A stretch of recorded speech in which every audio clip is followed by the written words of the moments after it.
What if I told you the single biggest mistake dog owners make is trying to control their dog's environment instead of teaching their dog to control itself?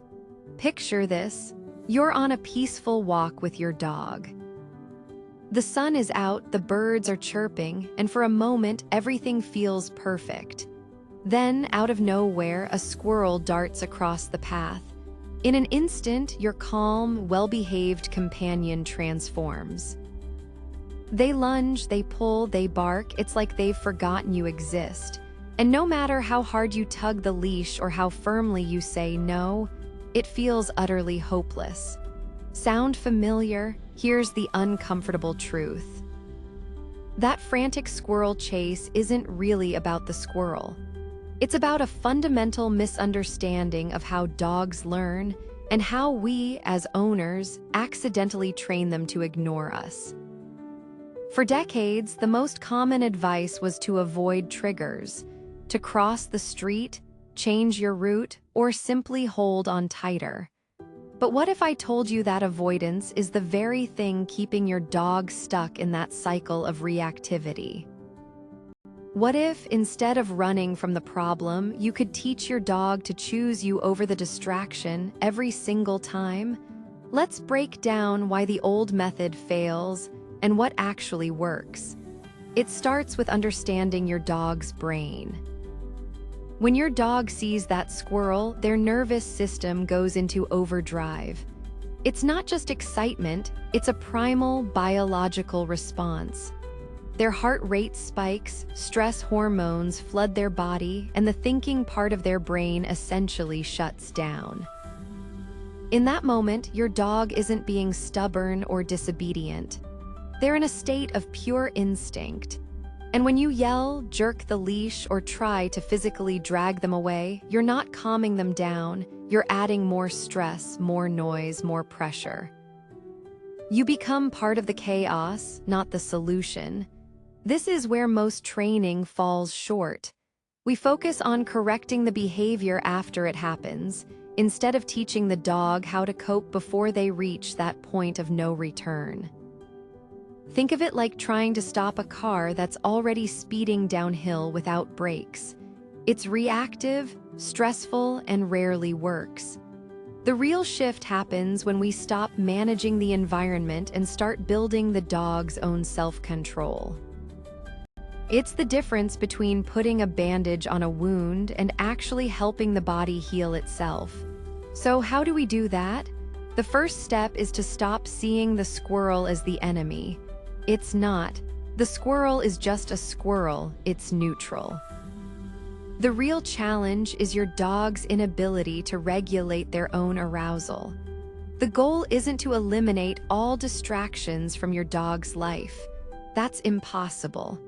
The goal is to make your presence more valuable, more interesting, and more rewarding than anything else they might encounter.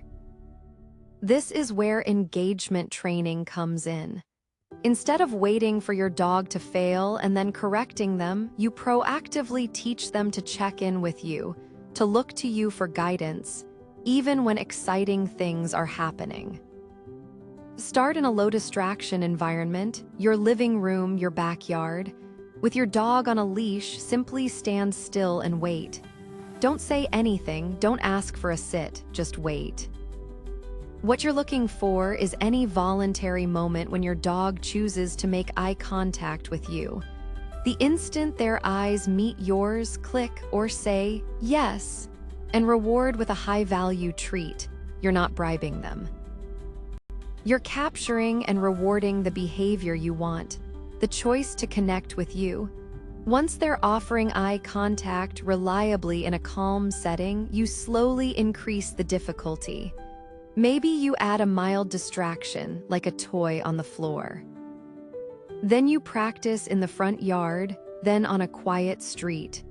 The key is to set them up for success, to keep the challenge level just hard enough that they have to think, but not so hard that they become overwhelmed and fail.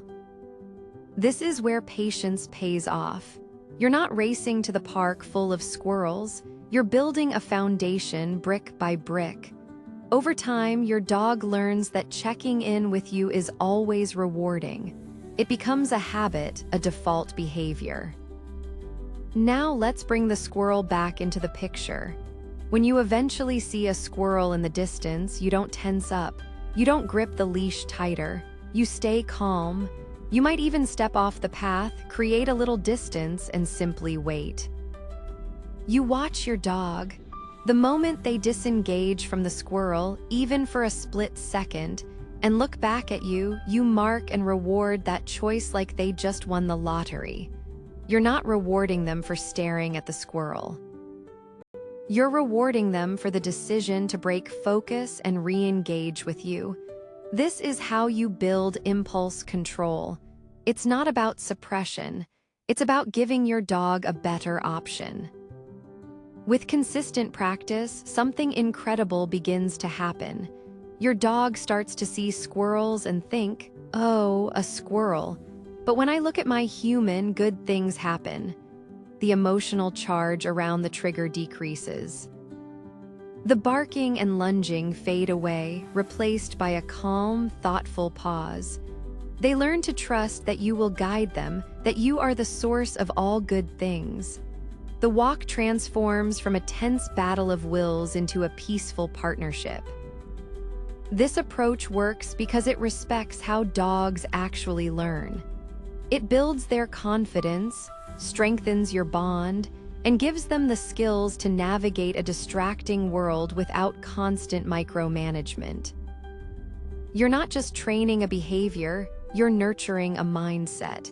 If you're ready to transform your walks and build unshakable focus with your dog, hit that subscribe button and ring the bell.